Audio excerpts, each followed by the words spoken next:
est à la fois docteur en génétique cellulaire et moine bouddhiste, vit depuis 45 ans dans l'Himalaya et côtoie régulièrement le Dalai Lama.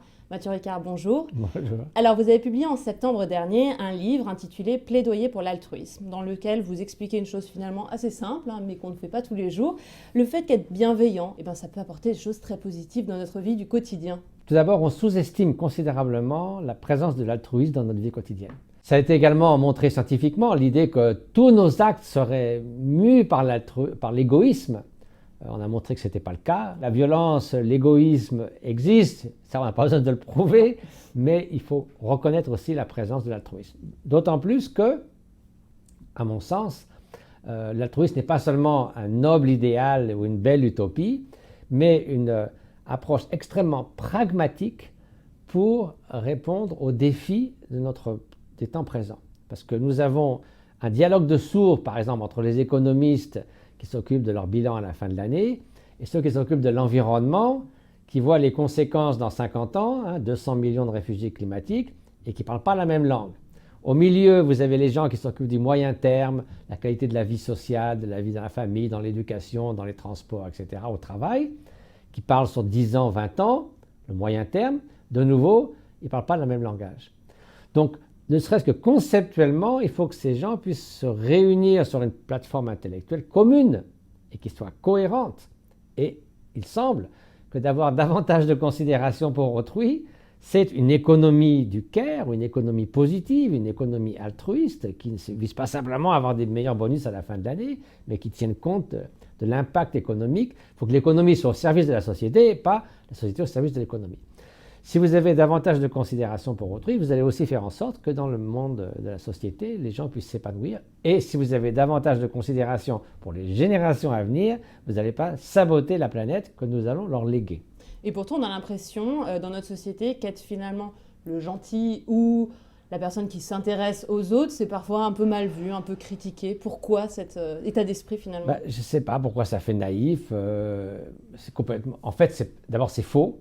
Parce que si vous êtes en présence de quelqu'un qui manifeste une certaine bonté, une certaine bienveillance, on se sent bien avec cette personne, on a envie d'être avec elle. C'est quelqu'un qui est constamment irascible, égoïste, narcissique.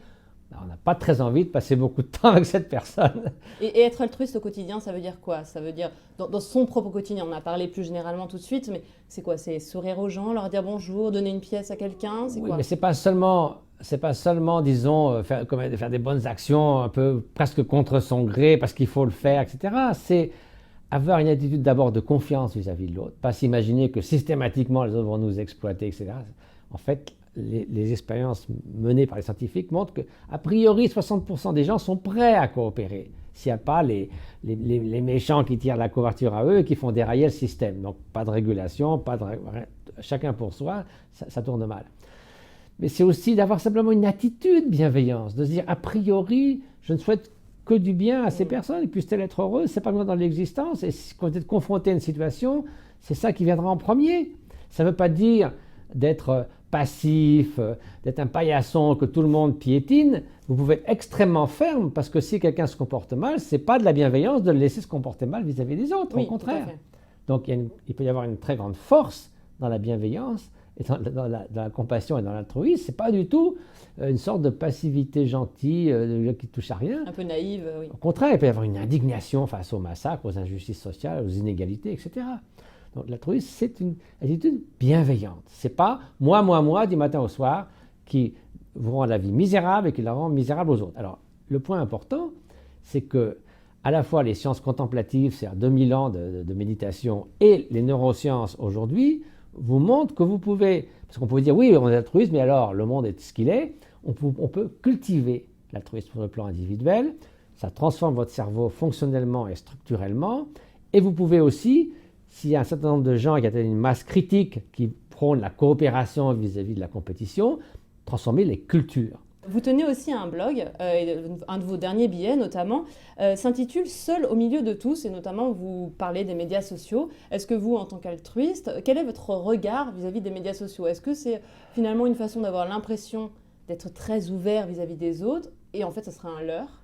Alors il y a deux choses.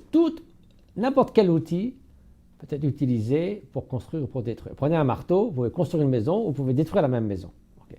Donc les médias sociaux ont montré un potentiel extraordinaire de faire du bien. Vous avez non seulement le printemps arabe, mais vous avez le crowdfunding, vous avez des milliers de gens qui donnent chacun 5 euros pour construire une école pour des jeunes filles en Inde. Donc il y a un potentiel extraordinaire. Mais vous avez aussi un phénomène d'une fenêtre du narcissisme. Un étalage de sa vie. Un étalage de sa vie, n'importe quoi. J'ai ouvert la porte, j'ai fermé la porte, regardez comme je suis beau, etc. Donc on sait que ce genre de communication, c'est en fait extrêmement diminutif. La relation humaine, qu'est-ce que c'est? Nous sommes face à face, je lis vos expressions faciales, je vois si vous êtes contente ou contrariée, il y a une relation humaine, vous ne pouvez pas remplacer ça par des textos. Forcément. Donc si on texte pour exister, c'est mal parti. Il faut réapprendre à être seul de temps en temps pour se ressourcer, mais aussi, quand on communique avec des êtres humains, de communiquer avec des êtres humains. Vraiment, autour d'une machine à café, une sorte de discussion. Je veux dire, oui, sinon, je veux dire, tout l'aspect des relations humaines, je veux dire, si c'est purement virtuel, à ce moment-là, je veux dire, suspendu tout seul dans l'espace, l'amour, l'altruisme, l'affection, les émotions n'ont pas beaucoup de sens. Donc ça, c'est un danger. Et bon, il faut essayer d'éviter que ça se produise. Merci Mathieu Ricard. Et si vous voulez découvrir plus d'informations sur votre vie, mais aussi sur toutes les recherches que vous entreprenez, n'hésitez pas à consulter les liens ci-dessous. Bonne lecture.